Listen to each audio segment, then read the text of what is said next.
Opening game of the opening match day. The CHL season could not start off with a better game in Pilsen. The Logspeed CZ Arena, the home of the home side Pilsen, of course. And unfortunately for us, that was the best chance we had through 20 minutes. Eberle's shot, the follow-up rebound. Straka can't get it going. He would play a factor later in the game, but let's not rush ahead of ourselves. Second period, and it was HPK who got on the board first. A harmless little wrist shot, but it was top shelf, and that's what matters. The no-look shot from Jere Innala, 1-0. HPK and the reigning Liga champions of Finland.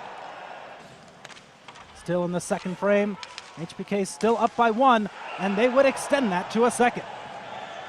Nikila off the one-timer, 22-37, just 2 minutes after the opening tally, and that's a heck of a way to get your CHL debut on its feet. HBK up by 2 in hostile territory. But that 2-goal lead would not last forever. Off the lone man rush, Jaroslav Kracic, 32-34 of the second period. That would cut it down to 1. Well, that deficit would not remain at 1 forever, just as the 2-goal did not remain forever. It comes right back to bite Pilsen in the butt, as Miro Ruokonen makes it a 2-goal advantage once more on the doorstep. Pilsen looked down and out, but it would take a long wrist shot to bring back life into their home arena. Teresniak with a simple wrist shot, just looking to get it on target, and he beats Karjalainen in the top corner.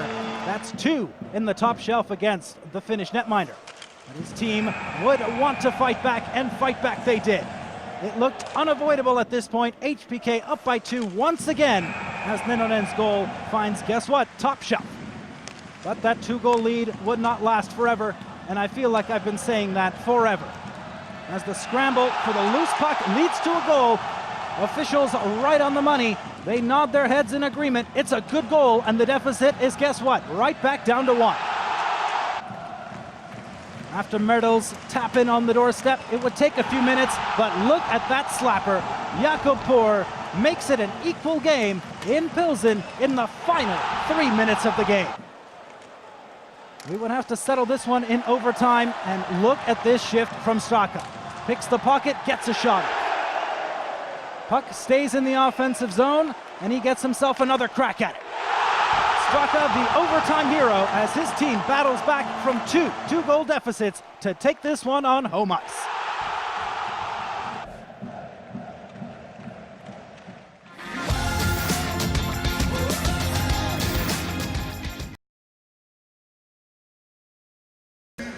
Group G kicks off at the Lofberg Arena, where Färjestad Karlstad and Banska Bystrica will take themselves on to see who will get the most points so far in Group G. Well, it started off with a bang, as Färjestad all over the front of the net. They get the opener, and more specifically, Mikael Lundqvist gets the opener just 40 seconds in. Not much that the netminder can do there. All too many bodies in front of him, and that would be the theme of the night. On the power play, Karlstad, another shot, another goal. A little later than the opener, but Johan Rino gets his first of the competition, 12:28 into the first frame. Looking a bit dejected on that goal as a netminder, and with good reason. That flop and bobble goes right over the mitt, no chance for him. Well, the offense would continue to pour in. Unfortunately for Färjestad, they don't score on this attempt. The netminder there doing what he can, but unfortunately, he couldn't do it forever. There are times in hockey where you just have to sit back in amazement, and this is one of them. I count 5 at minimum up close and personal passes to get that one right past the keeper. No chance again. Another power play tally. Well, Bystrica weren't going to go unhurt. Vale gets the lone tally on the evening for the visitors, and it would not be enough, but a heck of a shot regardless. They've got all kinds of time and space on the power play. You've got to make those count, and they certainly do this time, but more to be desired. This was a tale of penalties for either side at times, and the goals to show for it. The first one of the second period, that is, for Färjestad Karlstad, as Jonathan Blom gets it almost square in the middle of the hockey game. Beautiful slapper. No chance again for the goalkeeper. Still in the second period of play, time winding down, and a lofted pass finds its way onto a partial breakaway. But for once, we get a highlight with the netminder doing some business. One-on-one, or well, almost one-on-one. Relatively solid stop either way. Towards the third period we go, in the latter stages of it as well. And well, guess what? More goals. A thoroughly outmatched Banska Bystrica give up their 5th in the game. Another terrific passing sequence from Färjestad, but that would not be all she wrote. One more for the record books in a sense. As the 6-1 would be the final score, Lukas Ekstol Jonsson, with just under 2.5 minutes to go, ices this one for Färjestad, 6-1 from the Löfberg Arena.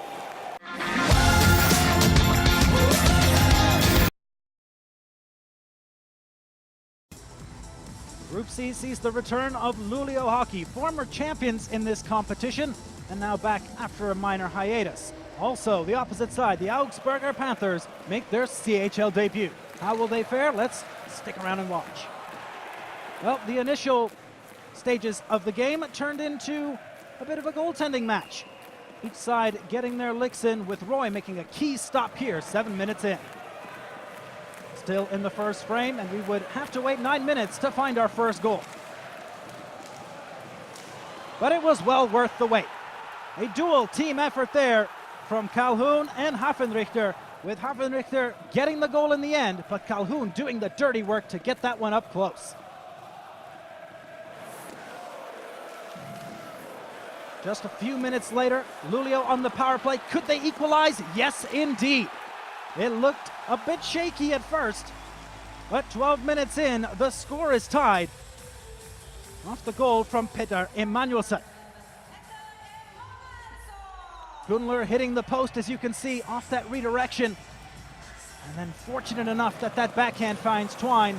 All tied up. Into the second frame we go. Luleå were looking to bounce back. A bit of a slow start in a sense. They have been in this competition before, and they know how to get it done. A name you may have heard before, Karl Fabricius, number 52 for Luleå, gets the all-important go-ahead goal. And look at this from Fabricius all by himself. Not sure if he thinks that one will actually go in, or just waiting for the tip in front, or perhaps a rebound. Either way, he doesn't give a hoot. It's up 2-1 for them. That advantage looked to be capitalized on yet again, but a beautiful defensive play there to keep that one well out of the goal column. Close call in front, however. Augsburg down by 1 on the road. Could they tie it up? Indeed they could. Matthew Fraser plays the hero in the third period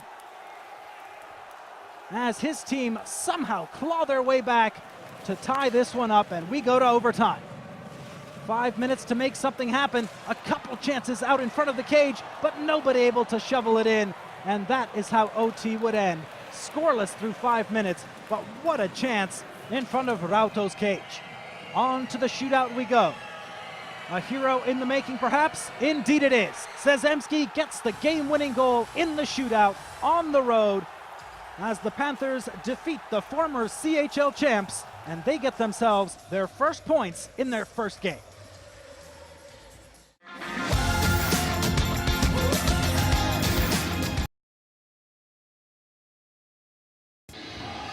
Red Bull Munich's run to last year's CHL final gave German hockey a big boost after a series of flops by other DEL clubs in Europe. This year, Red Bull is determined to prove that last year was no fluke, and on Thursday they began a new campaign on home ice against Ambri Piazza. The Swiss side making their debut in the competition nearly got the lead in the first period through Giacomo Del Pian, but Germany's Olympic goaltender Danny Austin-Birken in strong form again. Then should have opened the scoring Diego Kostner, but hit the goalpost with the goal gaping. Austin-Birken saved by the pipe. And then right at the end of the first period, a shot, soft goal scored by Derek Roy. Daniel Manzato between the pipes for the Swiss club. Not going to be happy to see this replay. The puck just dropping down at Roy's skates. Somehow shoots into the net. Past Manzato. No screen. No save. 1-0 to the Germans after 1. Embry Piata, though, attacking second period through Dominic Sverger, and he hits the pipe. Second time on the night. The frame of the goal coming to Austin Birkin's rescue. Then another chance for Matt D'Agostini, but he's denied on the doorstep by Austin Birkin. Sverger did everything right except beat Austin Birkin. A task easier said than done in CHL history, but another attack coming up here. The rebound comes to Delpian, and off of his skate into the goalpost. Not sure this would have counted, but swept away from Austin Birkin's goal in the end by Frank Maurer. Still Red Bull clinging to this 1-0 lead. But then on the power play later in the second period, watch Trevor Parks wide open in the slot. The ice-cool finish past Manzato. 9 goals last year in the CHL to top the scoring charts in that department. Opens his account early in the 2019-2020 CHL campaign. Power play goal for Parks, 2-0 for Red Bull Munich. Stayed that way into the third period. This time the rising shot from Marco Muller just ticked off the glove of Austin Birkin and over the glass, and huff and puff though Embry Piata tried. Eventually the empty net goal by Parks, a cheap one, his second of the night and the season, to make the final score 3-0 for Red Bull Munich. Maybe not entirely fair on the balance of play, but Parks off to a new season in some style, and Red Bull exactly the way they wanted to start this new CHL campaign.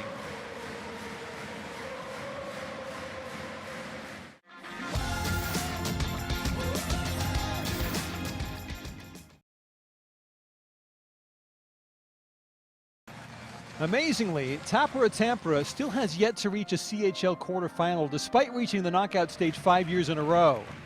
The long road toward righting that wrong began against the Austrian champions in Klagenfurt, and it began poorly on Thursday as Thomas Hundertpfund, after a too many men on the ice penalty by Tappara, scored the opening goal past Christian Heljanko. Adam Comrie and Johannes Bischofberger the assists. Puck actually deflected into the net, I think off the backside of Toni Uutinen, the Tappara defenseman. The goal credited to Hundertpfund, 1-0 for KSC. Later on in the first period, a mad scramble. Heljanko just about keeping the Austrians at bay. This time, Daniel Obersteiner lurking right outside the blue paint. Heljanko getting a stiff test from the Austrians. Finished third in the Abel League last year before romping through the playoffs, defeating Vienna Capitals in the playoff finals. And they held the 1-0 lead after 20 minutes here, but a snapshot early in the second period on the power play by Charles Bertrand. The Frenchman opening his CHL account. 1-1 the score. Lars Haugen, the Norwegian goalie for KAC, defeated. But only 44 seconds later, Obersteiner on the doorstep, getting a CHL goal, the first in his career. Alexander Utterel falling over defensively, giving a passing lane to Nick Peterson. He found Obersteiner. Klagenfurt in front 2-1, but barely 3 minutes later, it was Sami Moilanen for Tappara, equalizing again. It's now 2-2. Haugen, bad rebound given up. The puck scooped home just in off the underside of the crossbar. 2-2, but then 3-2. Matthew Neal striking back to give Klagenfurt their third lead on the night. Fed by Patrick Harand. Good solo move to the net by Neal. 3-2 KAC after 2. Third period, Heljanko called into action at the side of his net. Tip attempt there by Andrew Kozek, but at the other end, Haugen stood firm, withstanding late Tappara pressure. Tyler Morley mixing it up after the whistle. Frustrating night in the end for Tappara. No goals for either team in that third period. Haugen doing his job, Klagenfurt doing theirs all across the board. 3-2 the final score. Klagenfurt's good start for them. And Tappara back to the drawing board.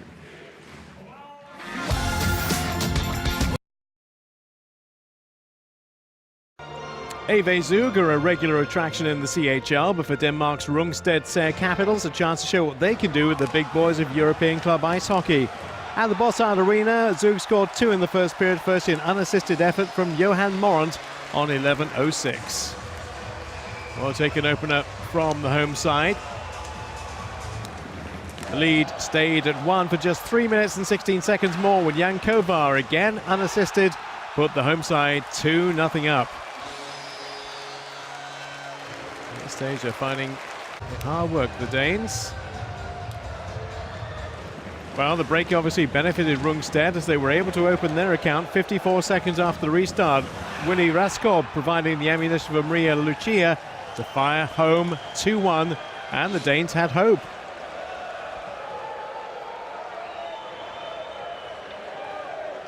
Much more than hope. After this, they had an equaliser just over 10 minutes later. A double assist on this one. Matthias Persson and Shane Hanna involved in the setup. The captain Marcus Olsson to make it 2-2. They felt they were really in the game at this stage. The parity only lasted for another 5 minutes or so. The home side found their radar again. Dominic Schlumpf and Eric Torell with the assist, and the goal credited to their hot shot of previous seasons. Watch out for this one, eventually, from Lino Machini. Always in the right place at the right time.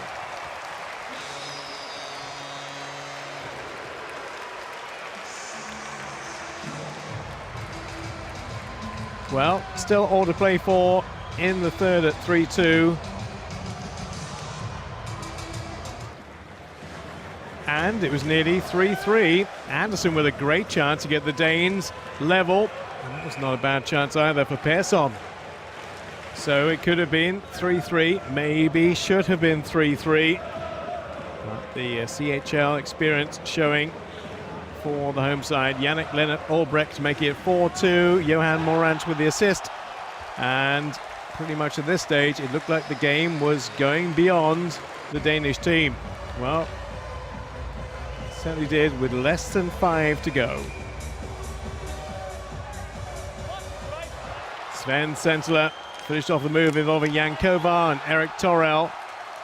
In the end, it was 5-2 to Zug, but some promise from Rungsted, who will come again later in the CHL. A decent start for the Danes, a good win for AV Zug.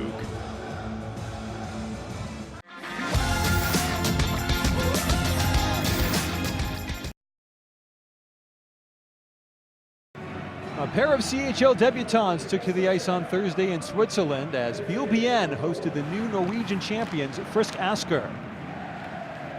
Early action, Elian Paupe, the Swiss goalie, nearly called into action, but later in the first period, Biel with the 5-on-3 power play turned into 5-on-4, but too late to stop Yannick Rathgeb getting the puck into the net. Assist from Tony Rayala, remember that name, and Samuel Kreis. Niklas Dahlberg beaten between the pipes for Frisk Asker. The Norwegians trailing 1-0 after 1, and should quite possibly have been 2-0 relatively early in the second period. Great passing, but Mike Kunzle on the doorstep could only glance the puck off the bottom edge of the cage. Another chance later on in the second period. Kunzle again off the skate of Anders Bastiansen, luckily for the Norwegians, into the outside of the twine. Frisk Asker later on in the second period, Nikolai Andersson taking the feed from Bastiansen and beating Paupe from about 10 feet out. Smart finish from Andersson. And the Norwegians right back into this contest. Then later on in the second, a chest save made, and then the rebound, not beating Dahlberg in the end. The puck in the blue paint for a long time before Dahlberg able to pounce. Player going down to the ice in front of the net was Jan Neuenschwander. And then a mad scramble with Fabian Luthi among those poking at the puck. But then into the third period, somehow missing Kunzle again. Not his night, I'm afraid. Nearly shuffling that puck into the net on what would have been a great pass. It seemed easier to score than miss. But miss, Kunzle did. Still though, Biel wasn't done in this game. Good pass to Rayala. I said remember the name, and that's why. Into the net from Anton Gustafsson's feed. Clever passing from Gustafsson. Rayala beating Dahlberg for pace. Dahlberg came out to narrow the angle on Gustafsson, found himself stranded. Rayala's finish, ice cool. 2-1 the lead for Biel-Bienne. And the club from the largest bilingual city in Switzerland held that lead right to the end of the game. They nearly scored a third here. That shot fired off of a deflection over the crossbar, initially blasted by Stefan Ulmer. But no matter, 2-1 the win for Biel. They are off the mark in the Champions Hockey League.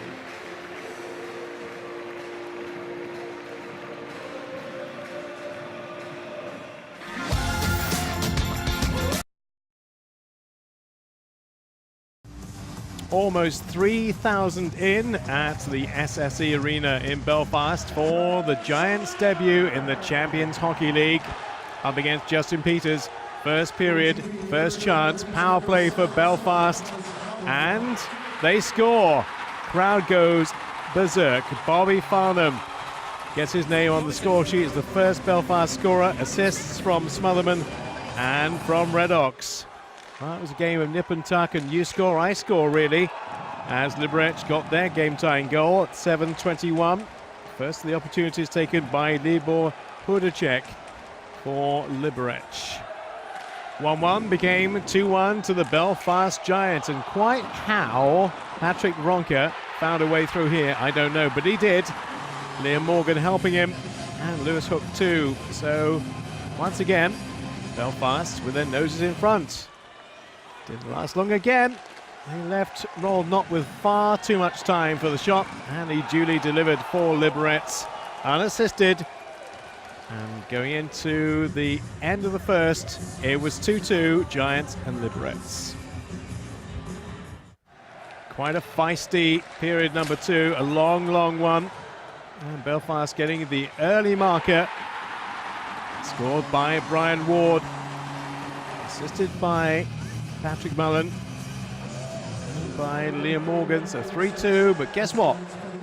3-3 before too long, 31-48, and another goal from Libor Hudacek, assisted by Vladislav Schmidt. This game was going every which way, apart from an outright winner, it seemed. But Belfast had other ideas, and this was the marker that put them in front, and they stayed there too. Curtis Hamilton, what a terrific shot that was. Another assist for Patrick Mullen, and assist by Jordan Smotherman. Belfast feeling this could be their night. And it looked like being when they went 5-3 up. Beautifully taken once again. Some good goals in this. Brian Ward, the latest scorer for them. Guess what? Patrick Mullen again with the assist. And guess what? Jordan Smotherman again with the assist. But it could have been so, so different if the next thing had been different. Libor Hudacek gets the penalty shot. A chance for the hat-trick, and guess what? He makes an absolute mess of that. Time running out, but there was still one more. It came with 28 seconds left on the clock. Jakub Valski just giving some palpitations to the home fans, but it was not enough. And Belfast have their first win in what was a thrilling and very long encounter. Belfast Giants getting the better of Billy Tigri Liberec